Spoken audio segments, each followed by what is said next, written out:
You are listening to KLRN Radio, where liberty and reason still reign.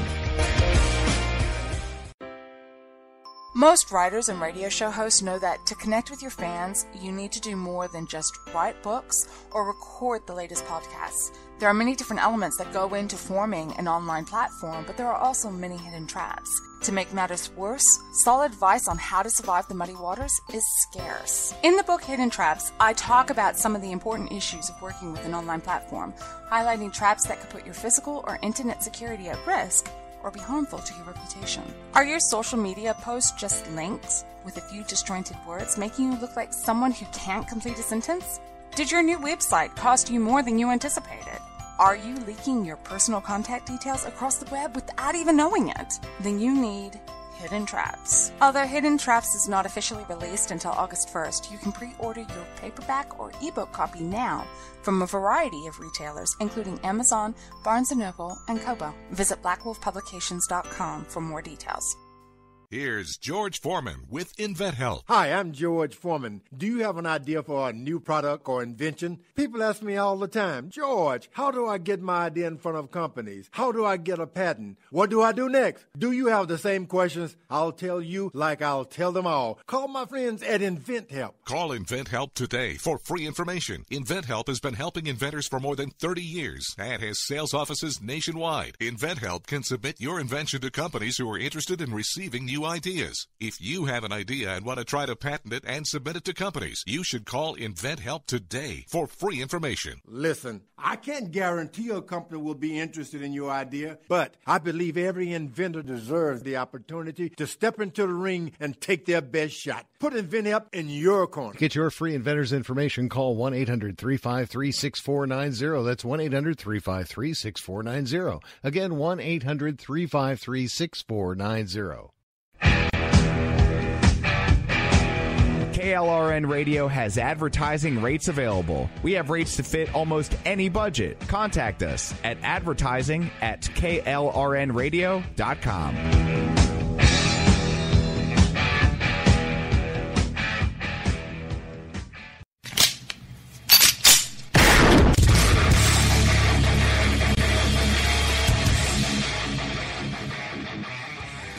This is Slickery Trigger for Rebel Road Tactical. With proper care and feeding, your pistol will be ready when you need it, there to save your life. Shouldn't your gear be that good? Whether you need a holster for comfortable everyday carry or a tough-as-nails holster for your next training course, Rebel Road Tactical has what you need. Check us out on the web at rebelroadtactical.com.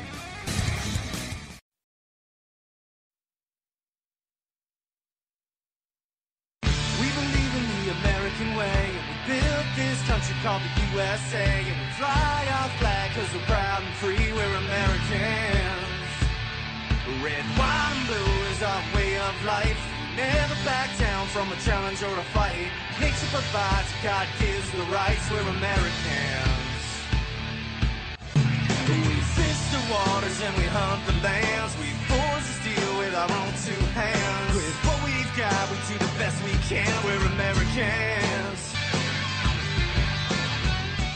This is Rio of Madison Rising, and you're listening to KLRN Radio, where liberty and reason still reign.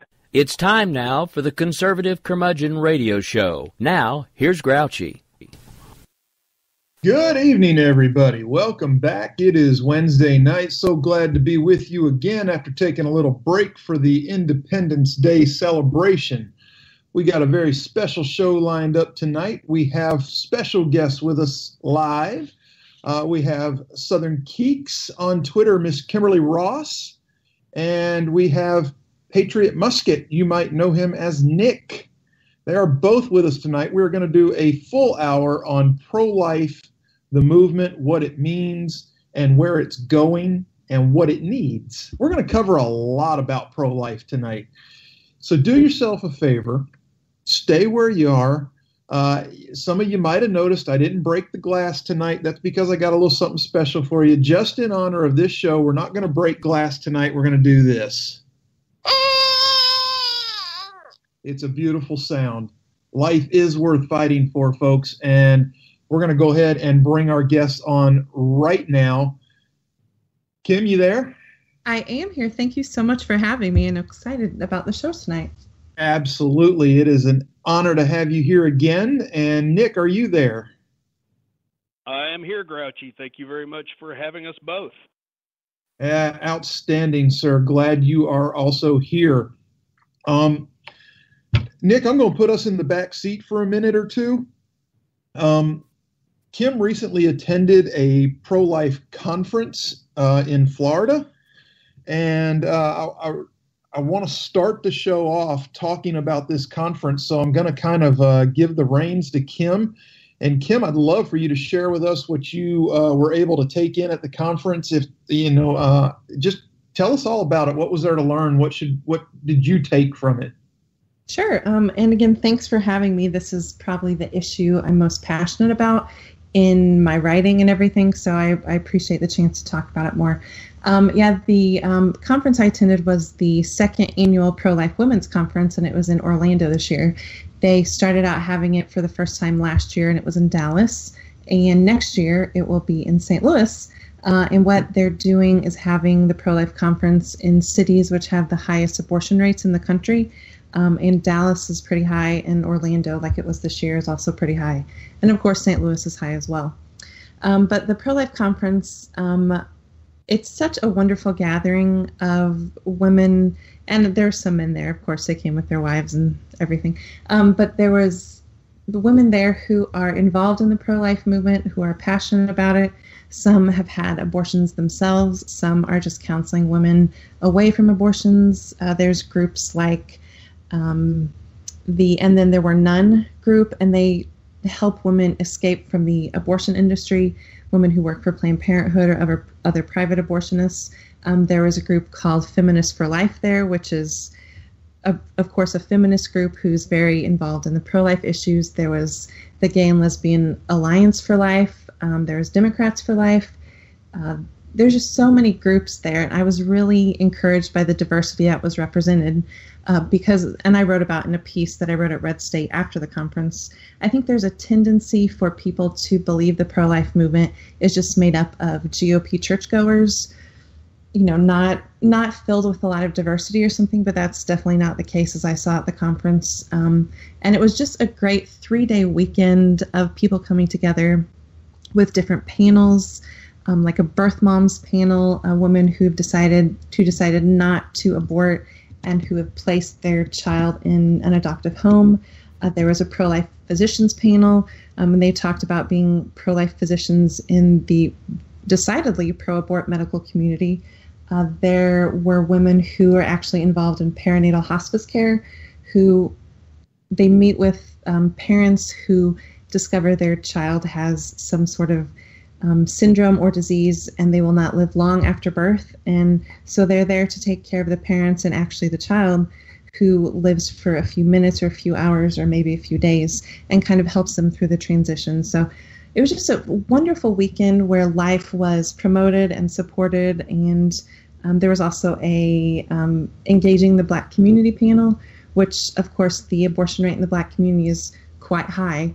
In New York City alone, there are more Black babies aborted than are born, which is a horrible statistic, but it's true. So that was just basically what the weekend was all about. It was a 3-day conference where we talked about how to better message the pro-life message out to people, instead of so much like in your face, that kind of messaging. It was very much focusing on the fact that love is louder, and that we can bring people to our side, and we can show that the women in these unplanned pregnancies, they can have hope and wholeness too, and their babies can, have hope and wholeness as well. So it was so encouraging, and it really inspired me anew to just continue fighting for life and continue writing about it, and it was just fantastic. Well, that's outstanding. So, at these conferences, and admittedly, I've never attended a women's conference for life. It's just, not that it's not important, but, I'm probably not their target audience. Just being honest here for a minute. What should we on the outside what should we be doing to help this cause? I mean, I know that especially the quote unquote straight white male, the bane of privilege of this country, we're often viewed as an anti-catalyst for anything other than perpetuating the last 40 years of Washington, D.C.'s politics. What can we do from the outside, Kim, and where should we be doing it? Well, in regards to anyone who's not attended this conference or who is on kind of the outside of the movement, I think it's important, and I was really encouraged and inspired to get involved in local communities, because changing how people view the unborn in America is not going to be a trickle-down effect. It's not going to happen if we change laws, because those won't change hearts. It's definitely a trickle-up thing, and that can only happen if we get involved in local communities and get involved in local crisis pregnancy centers by donations or by volunteering our time, or if we see a chance to help someone, a woman, single or married, who is finding herself with an unplanned pregnancy. Like I said, donate our time or money to help her, or our resources, just extra diapers or extra clothes or something. I mean, that's like the first kind of impact you can have on someone who's facing this. But as far as the men who are pro-life, I think more than anything, you should just speak up in your local communities, speak up on social media, because there's nothing more that the pro-abort left would love than to silence you. Because they talk about how men shouldn't have any say in reproductive issues. And obviously that's completely false, because men are involved just as much as women, and there's no reason for you to be silent. And the left talks about how, the white men, they can't talk about pro-life legislation. They can't talk about abortion at all. And that's just completely false. You guys have just as much of a right, and you are such an important voice in the cause, and we can't make an impact on society and show women that they are wanted and loved, and their babies are wanted and loved, if it's just the females speaking. We also need the men to do that too. And in that vein, I want to bring Nick in, because Nick is one of the great pro-life voices as a white male on Twitter. Oh, definitely. It's wonderful. So Nick, jump in here and give us your thoughts. And, share with us a little bit, man. You've been so quiet already for 15 minutes. I am not used to being quiet for stretches of that length, especially when it comes to the topic of the pro-life movement, abortion. Just to kind of build on a couple of the things that Kim said, if you're looking for advice for people who are outside of the pro-life movement, my first piece of advice is to get inside it.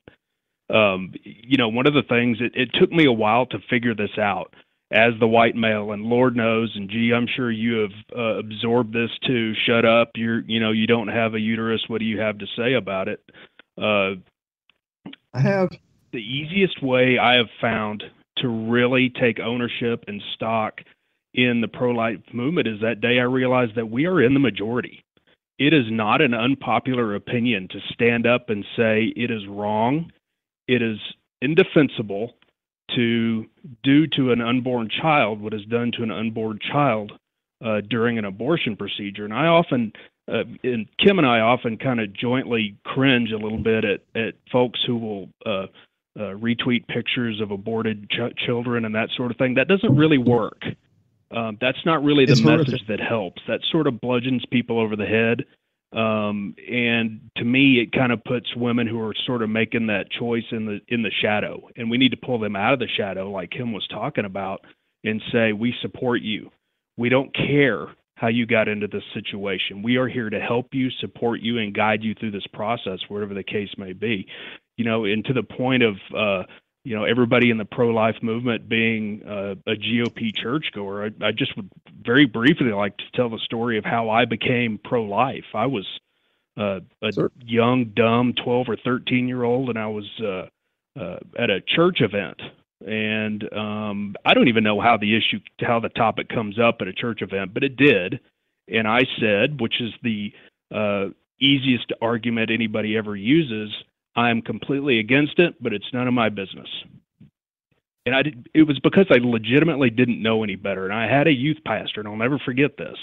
He pulled me to the side and he said, he didn't yell at me. He didn't say, you're going to hell if you believe in that. He pulled me aside, and without showing pictures, and we didn't have YouTube back then, he explained to me what is done during an abortion procedure. And I was immediately appalled, at the thought of a child physically fighting off a scalpel. And I thought, that's just absolutely wrong. And it became the end for me. And ever since that day, I've known abortion was wrong, and I didn't become active in it until the day that the switch came on, that I realized that, hey, that is not a minority opinion.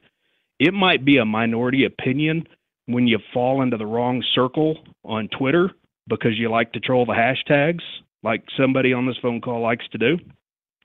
I had Code Pink chasing me around for 2 weeks after a tweet about pro-life causes, and it gets ugly. It gets really ugly, but it's also very helpful when you know, number one, that you're right, and number two, that lots of other people think you're right too.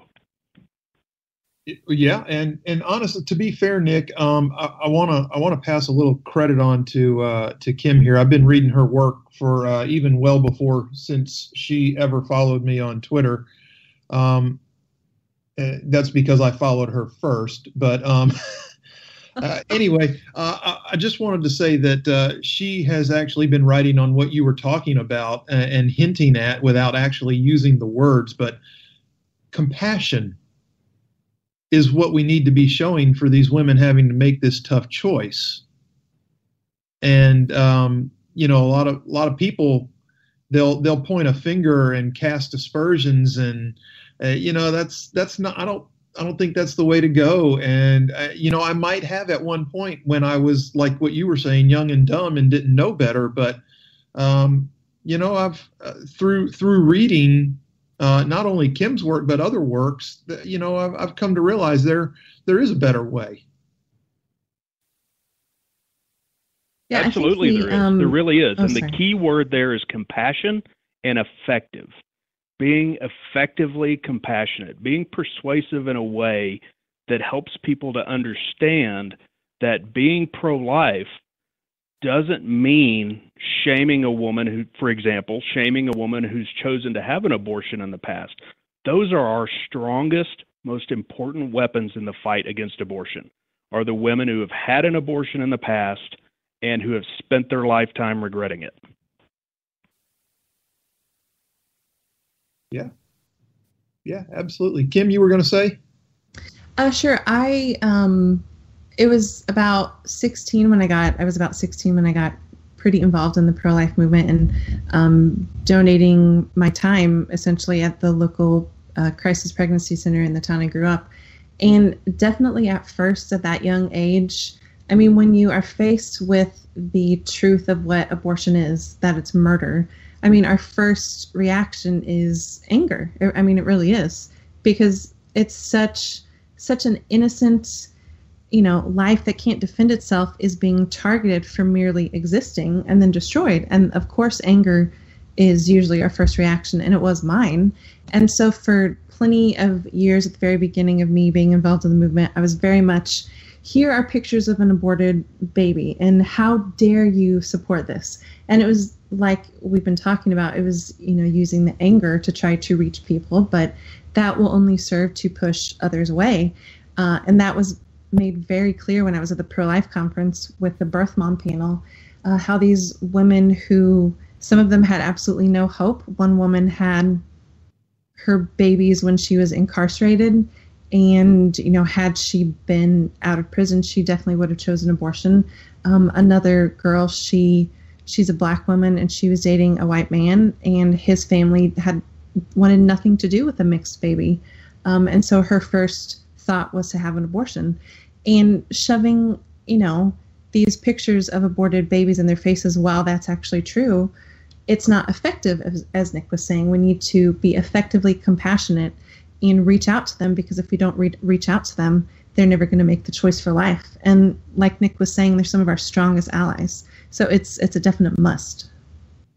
Absolutely. Couldn't agree more. Guys, there's actually some good chatter in the chat room right now. We've got a good group that hung around, following the last electrifying show with Sam and Road Beer, who are actually both in the chat room as well still. Great crowd in there, people talking about, pro-life, and how I'm reading, we have a member of the Misfit Politics in here, talking about how he grew up in the 70s and his mom was Catholic, and it's just a topic that never came up. And she was a single mother of 3 for many years and just probably didn't consider it necessary to address. But, and in the 70s, that probably was the mindset. I don't know how old he is, but it sounds like he's pretty close to my age, because I grew up in the 70s as well, born in the late 60s. I turned 50 in a couple of months.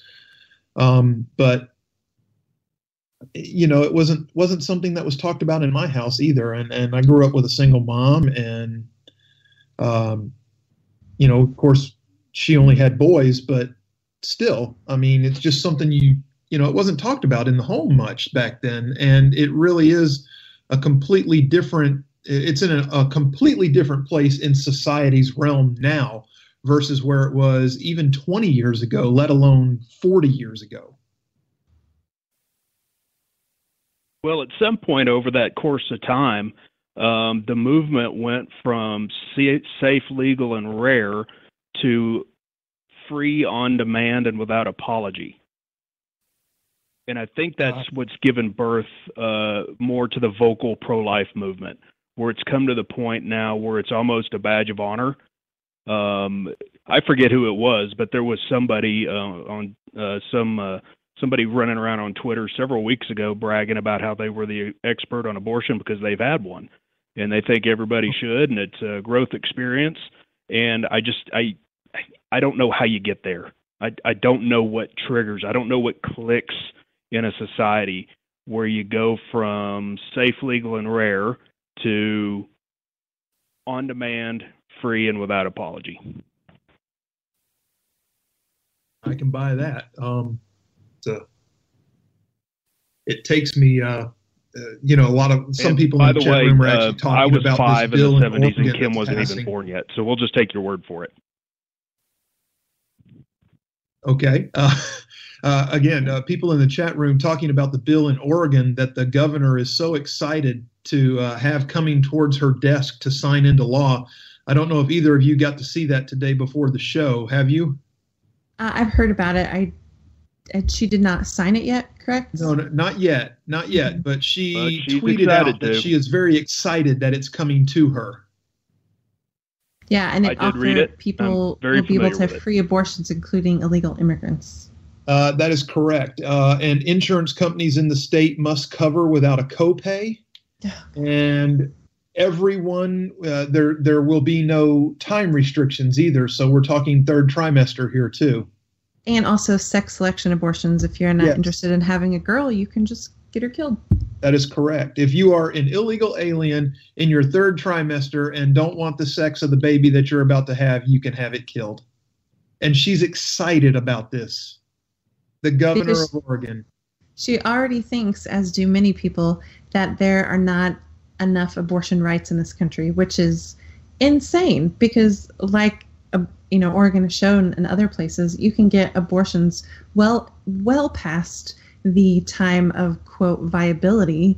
And you can even, it's eugenics. It's nothing more than that. You can choose when you want them killed, and you can choose if you're not happy with the, sex of the baby, you can kill them.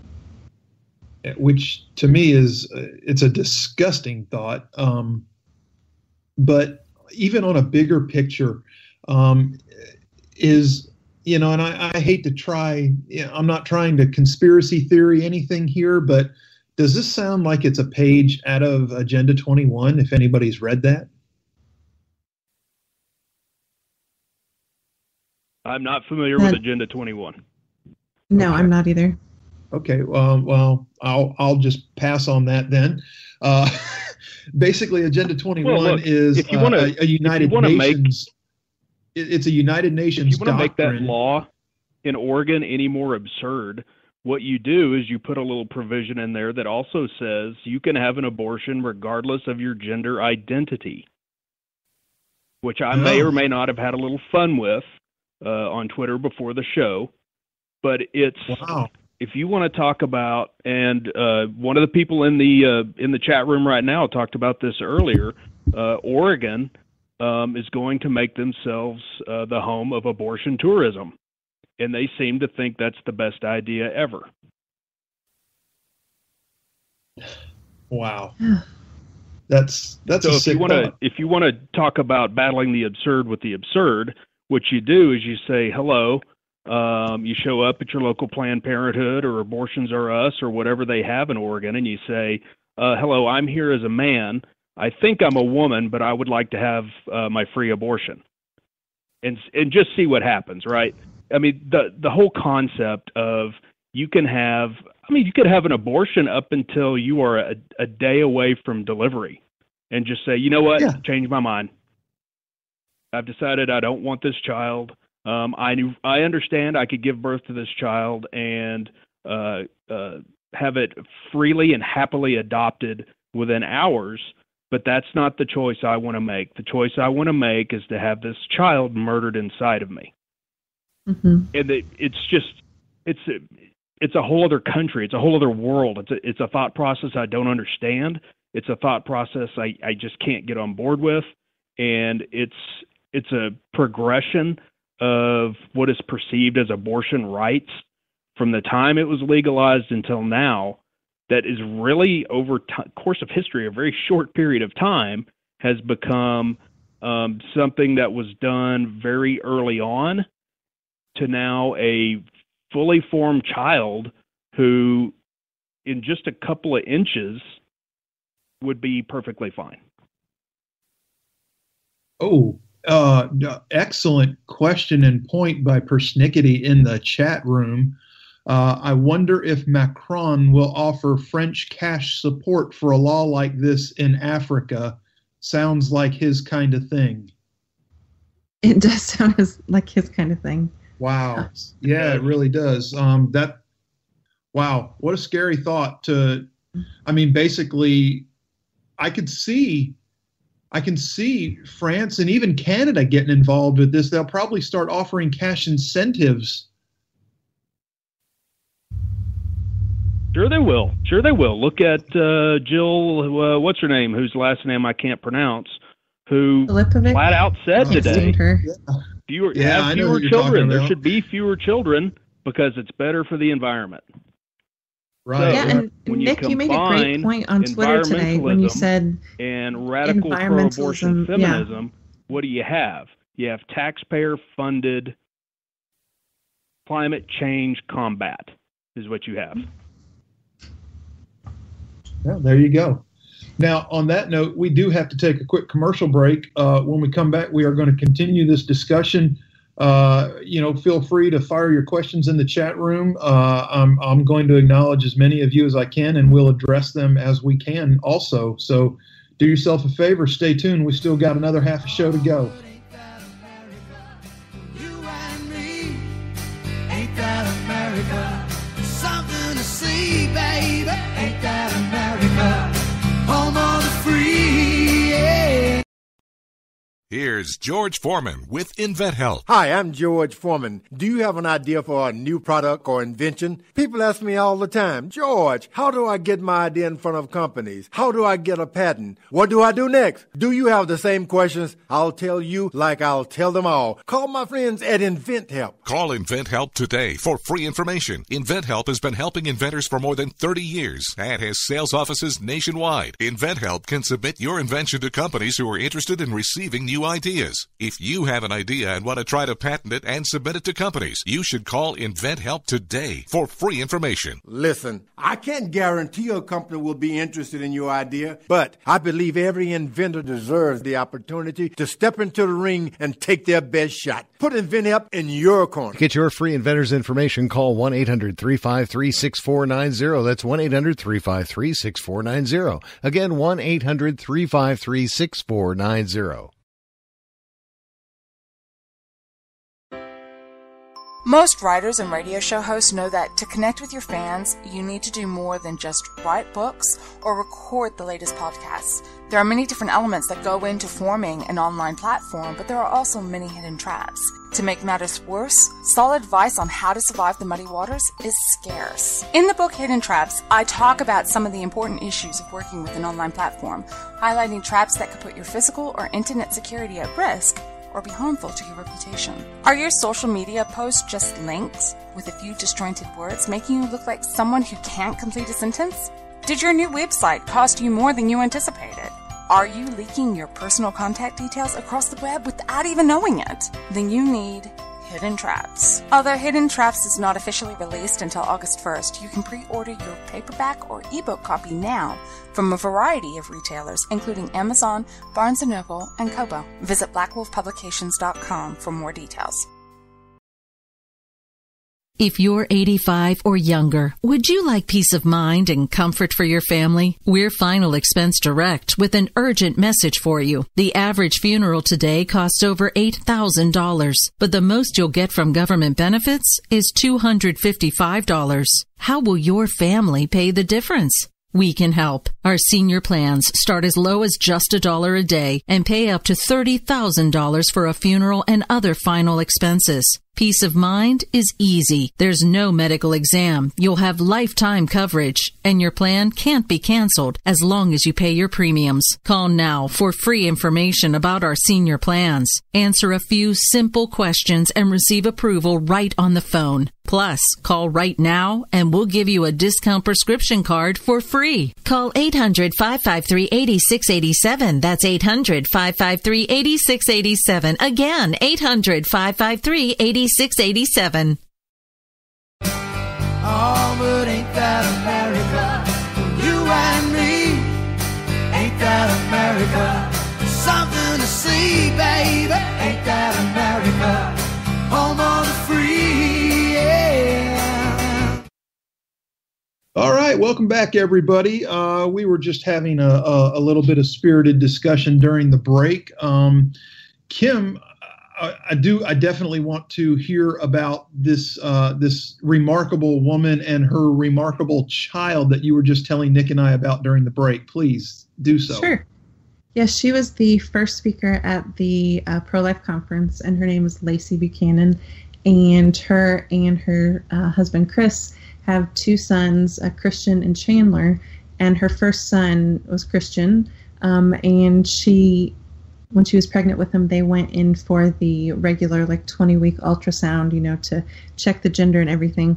And they found out that Christian had some severe deformities, including cleft lip and palate and some other issues. But one thing that he had, which quite obviously devastating, was his eyes were not forming, and he was not going to be born with eyes. He's actually kind of a cleft, formations where his eyes should be, and I think he was born, regularly healthy other than those issues, but she was told by doctors to abort, because he would not have, quote, normalcy, quality of life that we're all, expecting babies should have, unfortunately.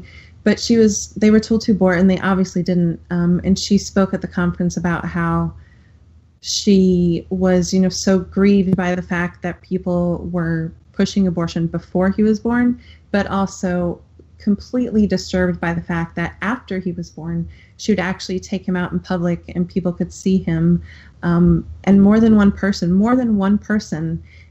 asked her why she didn't abort her child, because he's blind and he will never, have a quote normal life. And here is this child, he's healthy and happy, and he obviously, has issues and needs help, but he doesn't have any less of a wonderful life, or his life isn't worth any less just because he doesn't look like the rest of us, or because he has to go through life a little bit differently and needs assistance. And she actually brought Christian up on stage, and it was so moving because he spoke into the microphone and said hello to all of us. And we, of course, most of us are sitting there with tears in our eyes. But one of the most beautiful moments, and this was at the start of the conference, and I was already like tearing up because I'm kind of a softie like that. But he said, "I love my mom," into the microphone. And it was so touching because she, before he could even, know what was going on, she chose life for him.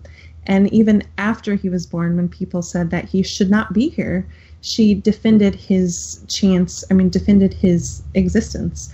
And she continues to go around, and she wrote a book about it, and she speaks. And she has never said that this whole journey was easy, because there's a lot of challenges facing Christian and her husband. But life is always worth it. And as the theme of the conference was, love is louder. And I think that's really the case in this story as well as other ones. Isn't that sad that and he's how old now? He's about 8 years old. He's 8 years old, and she is still having to defend having given birth to this boy? Well, because he's not normal, whatever normal means. I was going to say, what does normal mean? What got us to that story was I was asking if they had heard of baby Adam in India during the break, and Kim knew a lot more about that story than she did about baby Adam. Share this also. Baby Adam was born with cleft lip and palate, no eyelids, and fused legs. And they said those were just some of his more pronounced deformities. His birth parents vowed to kill him if the hospital forced them to take him home. Oh. So this was overheard by now Adam's adoptive parents, who were just around the corner in another room. His adoptive parents, Raja Palraj and Jessica Palraj, loved and cared for him, even though they were told that he wouldn't live long. More than 4 years later, Adam is enjoying life just like any other child, they say. Since his adoption, he has become the big brother to two little brothers. He has had his palate surgery and had that corrected. He's become vocal and loves laughing, they say, and he has learned to hop on two legs and prefers that method of travel to crawling, and even goes on hikes with his family in the mountains in Colorado. Mm. Beautiful. Why would anybody think that life isn't worth fighting for? Mm-hmm. You really get back to who is it that gets to define what is a normal life. And right now, the people who define normal life are people who eat at gourmet delis, and they write for HuffPo, and they can't imagine a life where they would put someone else's life above their own, right? Their life is a busy routine of, I get up then, and I eat there then, and I wear this, and why would anybody want the inconvenience of a child, especially a special needs child, to encumber their own personal ambition? And so, when you talk about kids like Christian and baby Adam, and I always come back to two people, and one of them is, everybody knows, I have the biggest crush on this little girl, just like everybody else does, and that's Muffin Bear. We all know Muffin Bear, right? Oh, she's adorable. And who does not melt when they see the videos of Muffin Bear laughing her head off? And some people know this. You know it. Kim knows it. I had a brother who was profoundly disabled his entire life. He had a chromosomal disorder that he was born with, and he never really advanced intellectually beyond that of a baby. But he grew to be fairly big. But he couldn't walk. He couldn't talk. He couldn't do all of the things that some people would would say is a normal life or an acceptable life, or like there's some minimum standard, right? If you don't have these certain functions, then you don't meet what's considered an acceptable form of life. And I'm just here to tell you that within his own little world, his life was fantastic. He laughed at TV shows. He laughed at me. He laughed at his parents. He cried when he was sad. He laughed when he thought something was funny. And you know, I wouldn't have traded his life for anything. And what my parents did was they said, I'm putting this boy's life ahead of ours. And they did for the entire almost 35 years that he was on the earth with us. They spent his entire life, their entire lives, making sure that he was as happy as he could possibly be within his little world.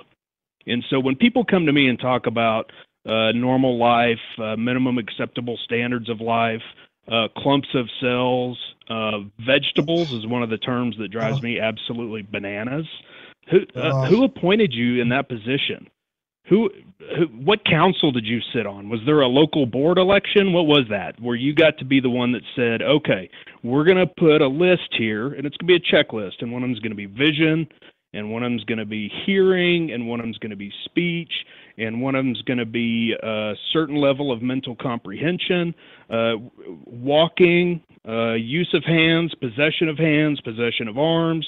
We're going to make this checklist, and if you don't get certain number of checks, then you therefore are selected for elimination, which is really where abortion both got its founding, right, with Margaret Sanger, and where it's sort of devolving to once again.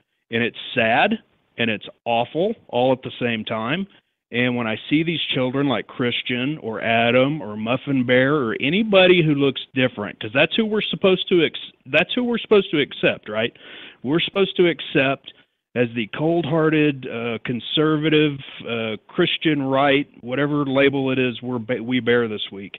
Our mission, our burden is to accept those who look differently from us, unless they happen to be an inconvenience. And if that's the case, then they're to be done away with.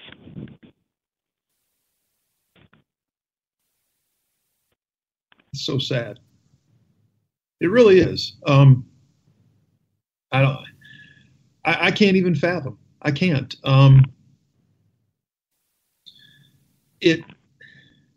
It's important to note that we're not alone in this. It's not just here in our country either. Anybody that's not familiar with Lord Kevin Shinkwin of the British House of Lords, we won't go deep into his story, but you should look this man up.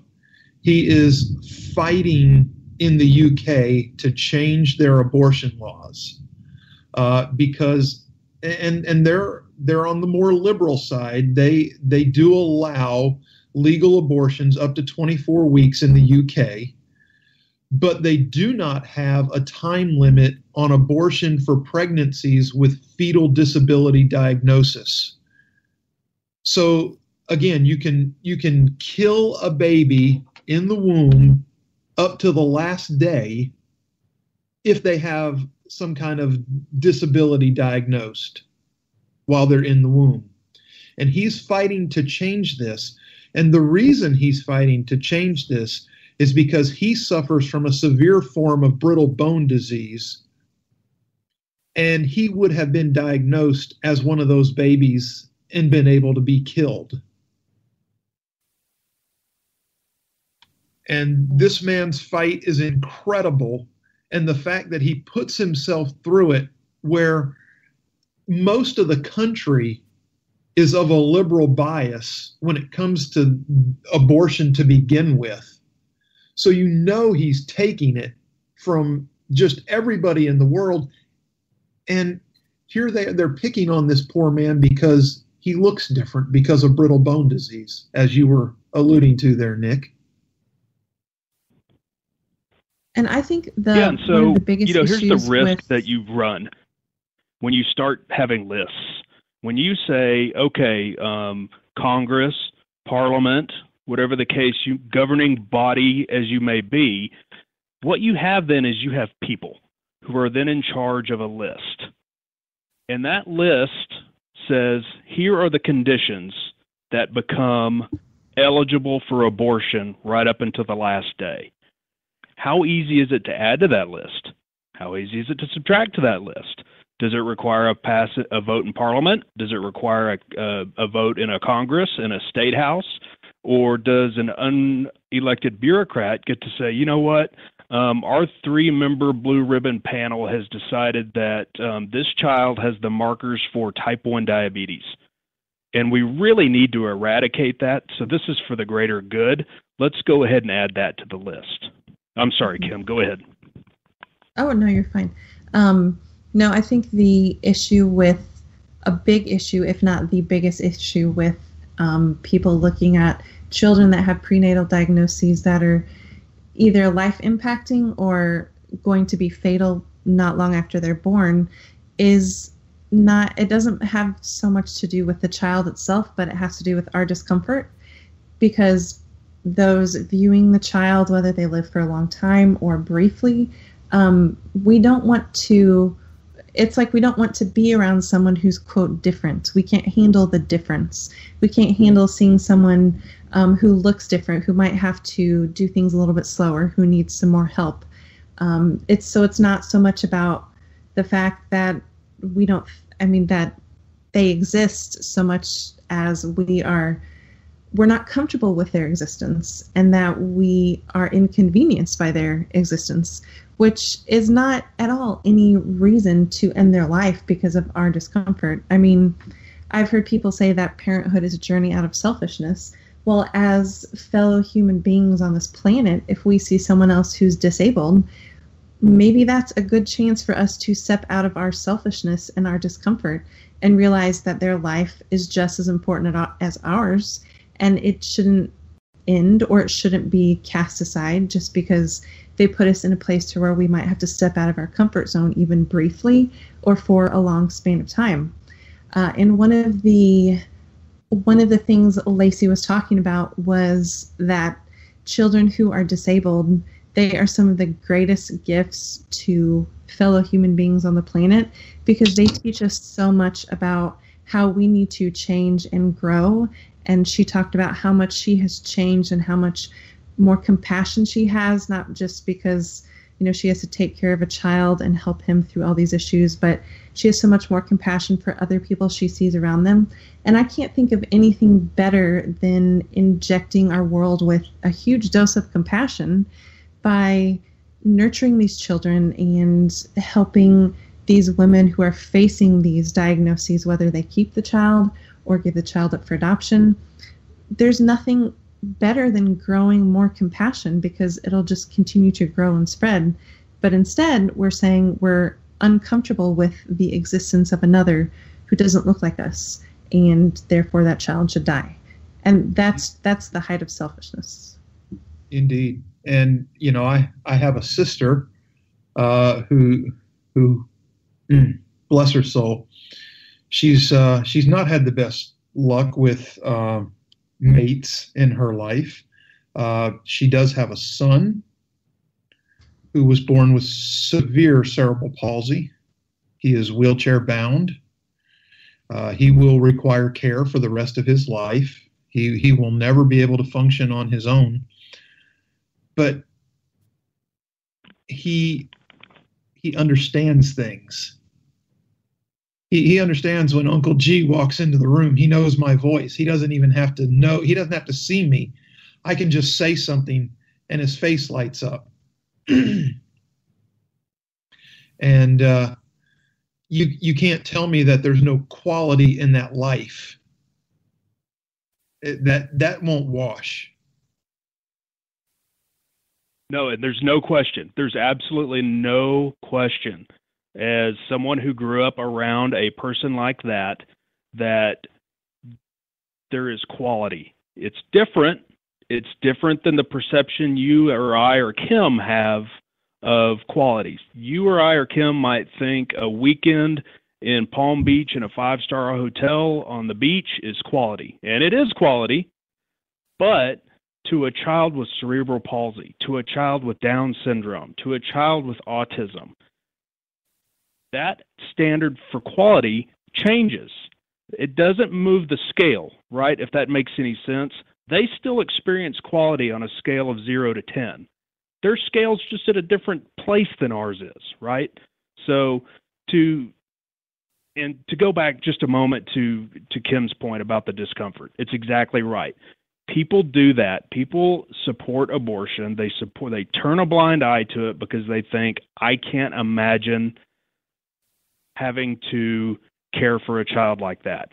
And the parents that I know of children with disabilities of all kinds say the same thing. I can't imagine a life without caring for this child.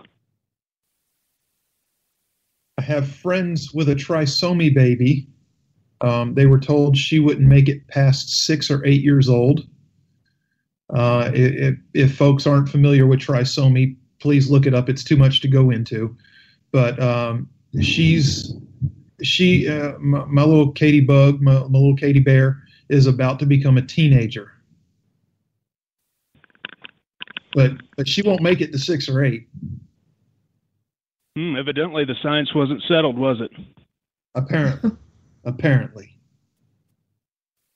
But the things to think about. A lot of folks that are part of the pro-abort crowd are the same people that show up at Special Olympics. And I know this because I work for an entity that deals with both. So, but these pro-aborts, they're all about, wanting to get rid of humans with disabilities while they're still in the womb. But how would they be able to toot their own horns at a Special Olympics for being a volunteer if there were no Special Olympians? Mm-hmm. Right. I think it's kind of hypocritical that the essential qualification for competing in the Special Olympics, which would be, possessing a disability of some kind, that these people will applaud these disabled athletes, but if their parent wanted to kill them in the womb, that's all fine and good. Isn't that kind of hypocritical, or am I just looking too far into it? Oh, I think it's assuasion of guilt. If you want to ask, if you want me to be honest, love to know what Kim thinks, but I think if you are the type that has the I support Planned Parenthood bumper sticker on your car, or you're a donor, or you are one of the few who will openly admit to knowing full well what an abortion is and does and still supports them, then I think there's a big part of you, whether you'll admit it or not, that wears that guilt with you everywhere you go, because you know what it is and what it does. You might try to push it out of your mind, but you know where abortion came from. You know where Planned Parenthood came from. You know what its initial goal was and is. And so do you go to Special Olympics and volunteer so that you can tell people, yeah, but look at what I do? And so that makes me immune from attack on my views on abortion, because look at the thing that I do for people with disabilities. Kim, thoughts? I think you're exactly right, G, and I agree with Nick wholeheartedly by what he said. And it reminds me a lot of, as we are all aware of, the Charlie Gard situation. And he was born, with a mitochondrial DNA depletion syndrome. I'm not, sure what the exact name is, but it's something like that. And obviously, we all know that he is still in the hospital in the UK, and they're trying to get him out of there so he can have experimental treatment in the US. But if he was still in the womb, people who are fighting for his chance to live right now would be cheering his demise solely because of the fact that he has not been born yet. And I think, obviously, I'm glad that so many people across the board, no matter what political persuasion, are fighting hard and speaking out for Charlie Gard's existence. But the fact that roughly, half of them would be silent had he still, been in the womb right now, That says so much about where the pro-abort movement is, because they'll fight for those who are a minute outside of the womb, but if they're inside, then, well, hey, it's connected to the woman, and it has every right to die, because, you know, it's the woman's body, when essentially it's not. The woman, I think, has the privilege of carrying the child, and it's a separate life. It has just as much of a chance. I mean, it should just have as much of a chance to live as the woman. And the Charlie Gard case is a perfect example of the hypocrisy that is just floating on the surface in the pro-abort movement right now. I couldn't agree more. Guys, I honestly wish that we had another hour, but we have all but used it up. Come on, don't you run things down there? Can't you give us a bump? No, I don't. Unfortunately, that's the boss behind the scenes, and there are shows coming behind me. I am sorry. I say we do this again, but, you know, that's just my opinion. Guys, real quick, as we wind it down here, let's go to Kim first. Kim, tell everybody where they can find you and your fabulous writing on social media, and how they would get in touch with you if they have any questions. Sure, you can find me on Twitter at Southern Keeks, Keks, and I am a senior contributor at redstate.com, and I also write throughout the month at rare.us. And Nick, how do we find you, sir? You can find me on Twitter at Patriot_Musket. You can also find some of my significantly less eloquent writing than Kim's at misfitpolitics.com or on Twitter at misfitpolitics. Ooh, they just published a not so eloquent piece of mine as well. As a guest contributor, I'm not a fully fledged misfit. I'm just a guest misfit. Gee, that was a great piece. That's a lie. It was a great piece. Absolutely. Guys, thank you so much for being here tonight. I truly enjoyed this. I want to do this again. I want to do this more often. I just can't say enough about why life is worth fighting for. And I am so blessed to have friends like you to be able to sit down and talk about this with and put this out there for public consumption in a way that's fruitful without pointing fingers and poking people in the eyes. Guys, let's continue to have those good, compassionate, but impassioned discussions as we move forward on this topic. And if I can get you both to hang on just for a quick minute while I sign us off. Folks, it has been a pleasure being here with you again. If you like the show, tell your friends. If your friends like the show, you likely need new ones, but they and you are welcome here with me every week on the Conservative Curmudgeon Show. Stay tuned for Jesse's POV, followed by The Right Side with Dan Wright, and then America Off the Rails with Rowdy Rick. Thank you, and God bless.